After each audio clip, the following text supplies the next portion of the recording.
Let's mic घूमो दुनिया। नमस्कार, लेट्स माइक में आपका स्वागत है। घूमो दुनिया के साथ मैं राखी जैन। आज हम आपको ले चलते हैं ओडिशा के उस तट की ओर जहां पत्थर बोलते हैं, समय दिखाई देता है और सूर्य की पूजा सिर्फ आस्था नहीं, विज्ञान भी बन जाती है। बंगाल की खाड़ी की हवाओं में नमक की गंध है, दूर समुद्र की लहरें सांस ले रही हैं और उनके ठीक पीछे खड़ा है एक ऐसा स्मारक जिसे देखकर लगता है मानो सूरज खुद धरती पर उतर आया हो। ये है कोणार्क सूर्य मंदिर, भारत की उन विरासतों में से एक जो सिर्फ देखने की नहीं, समझने की मांग करती है। कोणार्क पहुंचते ही पहला एहसास यही होता है कि आप किसी मंदिर परिसर में नहीं, बल्कि एक विशाल विचार के भीतर प्रवेश कर रहे हैं। यहाँ दीवारें पूजा का आग्रह नहीं करती, वो प्रश्न पूछती हैं। ये मंदिर ईंट पत्थर का ढांचा नहीं, बल्कि समय की गणना, खगोल का ज्ञान और मानव कल्पना का चरम है। 13वीं सदी में गंगा वंश के राजा नरसिंह देव प्रथम ने इस मंदिर का निर्माण कराया और उस युग में जब दुनिया के कई हिस्सों में घड़ियां भी दुर्लभ थी, यहाँ समय को पत्थर में उकेर दिया गया। मंदिर का रूप एक विराट रथ का है, सूर्य देव का रथ। 12 जोड़ी विशाल पत्थर के पहिए, 7 घोड़े और आगे बढ़ती गति। ये पहिए केवल सजावट नहीं, इनके स्पोक्स और निशान सूर्योदय से सूर्यास्त तक समय बताने की क्षमता रखते हैं। कल्पना कीजिए, जब सूरज की किरणें इन पहियों पर पड़ती होंगी तो हर छाया समय का संकेत देती होगी। यही वो क्षण है जब श्रद्धा विज्ञान से हाथ मिलाती है। सुबह सुबह जब सूरज क्षितिज से ऊपर उठता है तो कोणार्क का दृश्य बदलने लगता है। सुनहरी रोशनी पत्थरों पर सरकती है, मूर्तियां जीवंत हो उठती हैं और लगता है जैसे रथ अभी चल पड़ेगा। ये समय कोणार्क का सबसे शांत और सबसे प्रभावशाली क्षण है। पर्यटक कम, हवा अधिक साफ और इतिहास बिल्कुल पास, इतना पास कि आप उसे छू सके। मंदिर की दीवारों पर उकेरी गई मूर्तियां जीवन का उत्सव हैं। यहाँ देवता हैं, नर्तकियां हैं, संगीतकार हैं, किसान हैं, युद्ध दृश्य हैं और प्रेम के क्षण भी। ये वो भारत है जो जीवन को संपूर्णता में देखता है, जहां कला, धर्म और रोजमर्रा की जिंदगी अलग अलग नहीं, एक ही कथा के अध्याय थे। कोणार्क की मूर्ति कला हमें बताती है कि मध्यकालीन भारत में सौंदर्य, विज्ञान और अध्यात्म एक दूसरे के विरोधी नहीं, बल्कि सहयोगी थे। कोणार्क का इतिहास जितना भव्य है, उतना ही रहस्यमय भी। समय के साथ मंदिर का ऊपरी शिखर नष्ट हो गया। समुद्री हवाओं और आक्रमणों ने इसे घायल किया। कुछ कहते हैं कि चुंबकीय पत्थर, लोडस्टोन के कारण मंदिर की संरचना अस्थिर हुई। कुछ इसे राजनीतिक संघर्षों से जोड़ते हैं। कारण जो भी हो, आज जो बचा है वही हमें विस्मित करने के लिए पर्याप्त है। ये अधूरापन भी कोणार्क की पहचान बन गया, जैसे समय खुद कह रहा हो कि पूर्णता कभी स्थिर नहीं रहती। मंदिर के चारों ओर घूमते हुए आप पाएंगे कि हर कोण से कहानी बदलती है।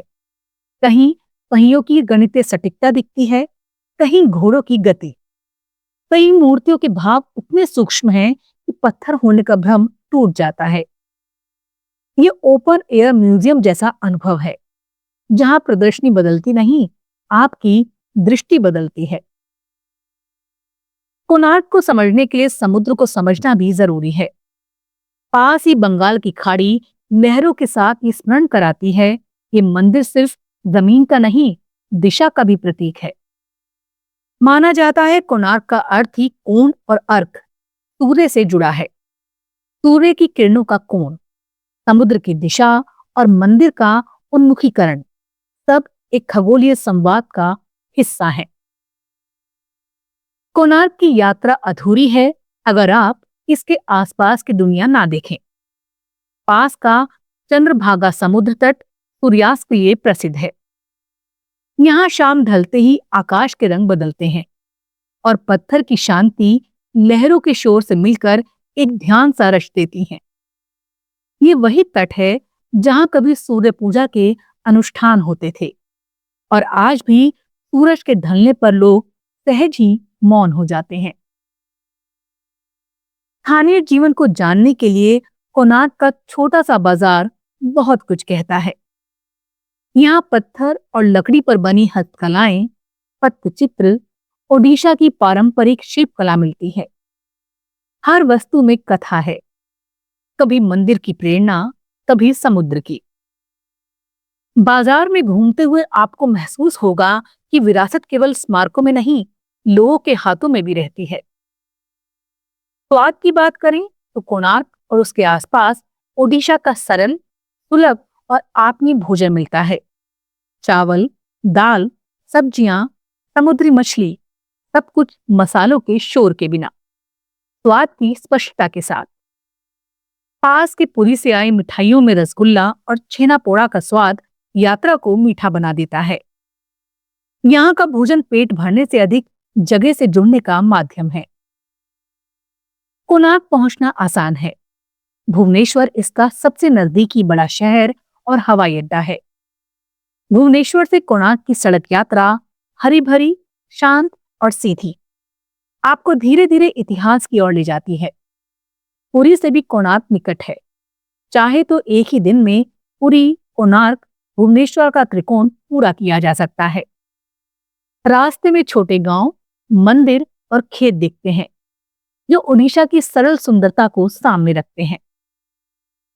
ठहरने के लिए कोणार्क और उसके आसपास साधारण से लेकर आरामदायक विकल्प मिल जाते हैं। कई यात्री पुरी या भुवनेश्वर में रुककर दिन में कोणार्क आते हैं ताकि सुबह और शाम दोनों का प्रकाश देख सकें।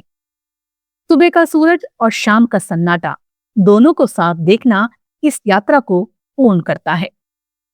कोणार्क सिर्फ अतीत नहीं, वर्तमान से भी संवाद करता है। संरक्षण के प्रयास, यूनेस्को की मान्यता और स्थानीय समुदाय की भागीदारी सब मिलकर ये सुनिश्चित करते हैं कि ये धरोहर अपनी आने वाली पीढ़ियों तक पहुंचे। फिर भी समुद्री हवा, नमी और समय की मार लगातार चुनौती देती है। कोणार्क हमें सिखाता है कि विरासत का संरक्षण केवल सरकार का काम नहीं, हमारी साझा जिम्मेदारी है। शाम होते होते जब रोशनी मध्यम पड़ती है और पत्थरों पर छायाएं लंबी हो जाती हैं, कोणार्क एक अलग ही रूप ले लेता है। ये वो समय है जब आप भीड़ से दूर बैठकर सिर्फ देखना चाहते हैं, पहियों को, घोड़ों को, दीवारों को। तब एहसास होता है ये मंदिर पूजा का आग्रह नहीं करता, ये जिज्ञासा जगाता है।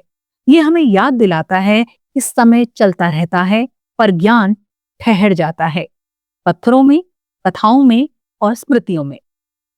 कोणार्क सूर्य मंदिर एक स्थल नहीं, एक अनुभव है जहां कला विज्ञान बन जाती है और विज्ञान आस्था। ये भारत की उस परंपरा की याद दिलाता है जहां ज्ञान को छुपाया नहीं गया, उकेरा गया, जहां सूरज सिर्फ पूज्य नहीं, मापा गया, और जहां पत्थर सिर्फ इमारत नहीं, समय का रथ बने। घूमो दुनिया में फिलहाल इतना ही।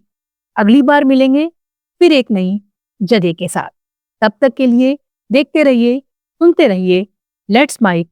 नमस्कार।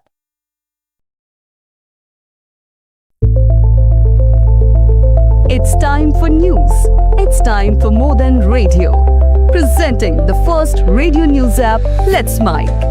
Let's Mike, a news-based app on your phone where you get to watch and listen news, talk shows, interviews, radio show podcasts. On Let's Mike, you get all relevant information of TV, print, radio, podcast, and digital. Let's Mike talks about every segment of life.